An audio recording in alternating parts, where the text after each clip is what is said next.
তো বনাবি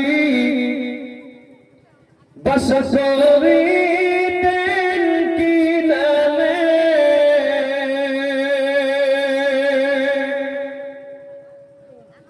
সবার থেকে বসতেন ভালো ইউসুফকে।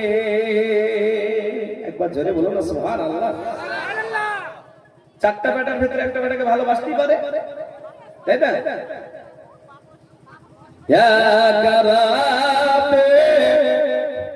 স্বপ্নে দেখার ইউসুফকে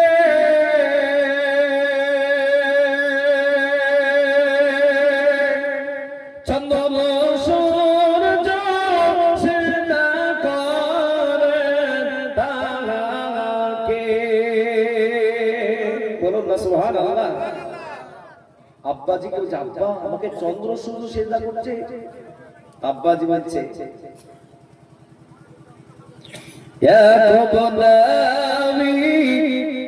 মানা করেন ইউসুফকে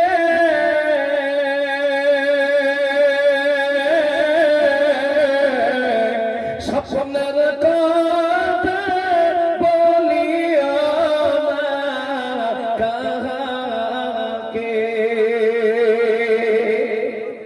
স্বপ্নের কথা কাউকে, এই জোরে বলুন, স্বপ্নের কথা কাউকে বললে যোগ্য আলেমকে যদি না বলেন উল্টা পাল্টা মানে জীবনটা উল্টা পাল্টা হয়ে যাবে।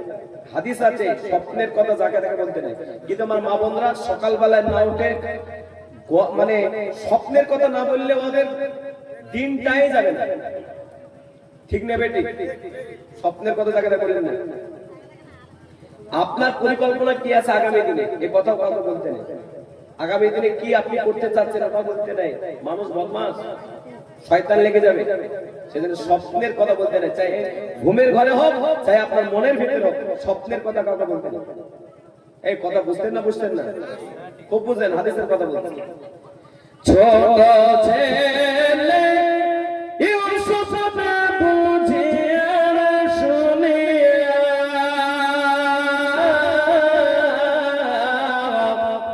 স্বপ্নের কথা দিলেন 10 ভাইকে বলিয়া। কয় ভাইকে বললো? 10 ভাইকে বলি। ভাই করে ভাই ভাই হিংসা হিংসা হয় না? হয় না? আপনাদের এলাকায় না হিংসা নাই, কিন্তু দেখেন হিংসা করে কি হয়, হিংসা না করলে কি হয়। ইউসুফের 10 ভাই মিলিয়া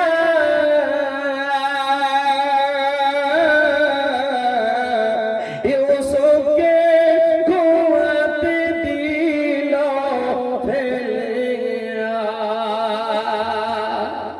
কোথায় ফেলে দিল? বাপের ভালোবাসা তুই একা পাস, আমরা পাইনি, তোকে ফেলি দিয়েছে, ফেলি। আল্লাহ জান্নাতের কার্ড দিয়ে দিয়েছে, জোরে বলুন সুবহানাল্লাহ।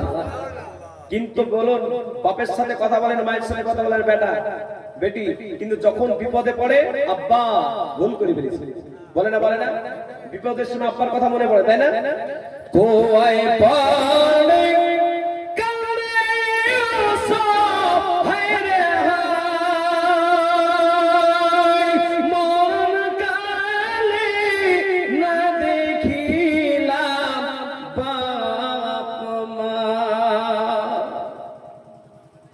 খুব কাঁদছে। কাঁদাতে কি হলো? এত কষ্ট দিলেন মাহবুব ইউসুফকে,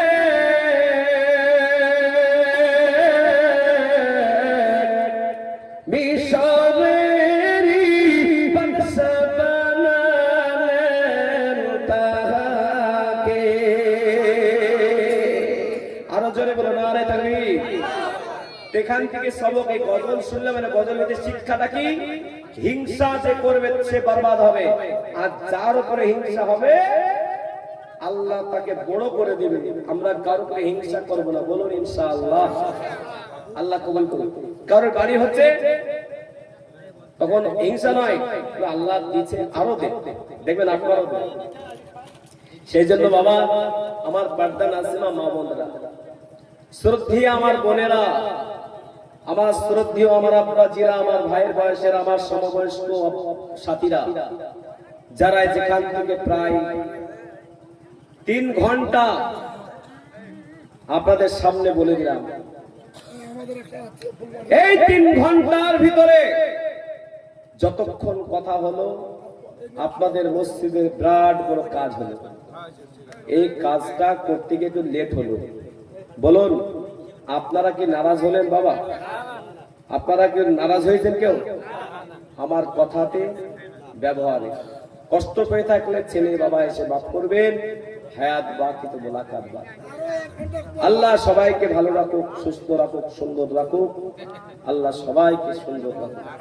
তাই আমরা সকলেই একটা আমল নিয়ে যাই, যাদের আমলটা হচ্ছে কি, যাদেরকে জিনে ধরে, ভূতে ধরে, বিভিন্ন অসুস্থতা থাকে, আল্লাহ আপনার বাবা মার কবরটাকে জান্নাতের জায়গা বানিয়ে দিন। 500 টাকা শেষের বেলা দান করলেন, আল্লাহ কবুল করুন, আমিন। একবার জোরে বলুন আমিন। তো বলুন, একটা আমল বলবো বাবা, আমল বলবো। রাত্রিতে ঘুমানোর সময়তে ছোট্ট সূরা, 2টো সূরা ফালাক আর নাস। হিংসুক বরবাদ হবে। হিংসা করলো আপনার কিছু হবে না, চোখ লাগালো কিছু হবে না, আর আপনার কাছে জিন পরি আসবে না, ভূত আসবে না, কেউ আপনাকে নষ্ট করতে পারবে না। সেই 2টো সূরার নাম হলো সূরা ফালাক আর সূরা নাস। এই 2টো সূরা নাস অর্থাৎ বাস, এই 2টো সূরা যদি পড়ে নিয়ে ফু দিয়ে দেন, আল্লাহ আপনার হেফাজত করবে। আমি গুণী, আমাদের এলাকায় গুণীরা আছে, সব গুণী। গুণী বুঝেন না? গুণীদেরকে চ্যালেঞ্জ করেছে, কোন বাপের পেটা গুণী থাকো তো আমাকে বান মেরে দেখায়, পারবে না। কেন? এই প্রতিদিন নামাজ পড়ার পরে রাতে ঘুমানোর সময় আমরা কি করি? সূরা ফালাক নাস করে ফুঁক দিয়ে দিই। আল্লাহ মৃত্যু ছাড়া সর্বরকম বালা মুসিবত থেকে আল্লাহ হেফাজত করবে। জোরে বলুন সুবহানাল্লাহ। এটা আমল।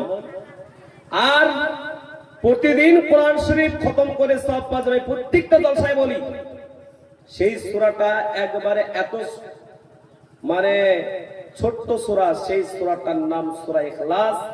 তো বলুন, পড়তে 10 মিনিট লাগবে না 1 ঘন্টা লাগবে? কে বললেন? কে বলছে 10 মিনিট লাগবে? কে বলছে? কে বলছে? জীবনও পড়েনি সূরা ইখলাসটা। হ্যাঁ, একবার সবাই আমার সাথে সাথে পড়ুন। বিসমিল্লাহির রহমানির রহিম। কুল হুয়াল্লাহু আহাদ, আল্লাহুস সামাদ, লাম ইয়ালিদ ওয়া লাম ইউলাদ ওয়া লাম ইয়াকুল লাহু কুফুয়ান আহাদ। আমার মা বোনরা কখন কোরআন খতম করে? রমজান আসলে। কোরআনকে মনে হচ্ছে ছিঁড়ে ফেলে দিয়েছে, বাকি সব শেষ। তো টাইম যদি না পান, যারা টাইম পান না, কমসে কম রাত্রিতে ঘুমানোর সময়তে 3 বার সূরা ইখলাসটা পড়ে ঘুমাবেন। আল্লাহ পূর্ণ কোরআন খতম করার সওয়াব দিবে। বলুন সুবহানাল্লাহ। আল্লাহ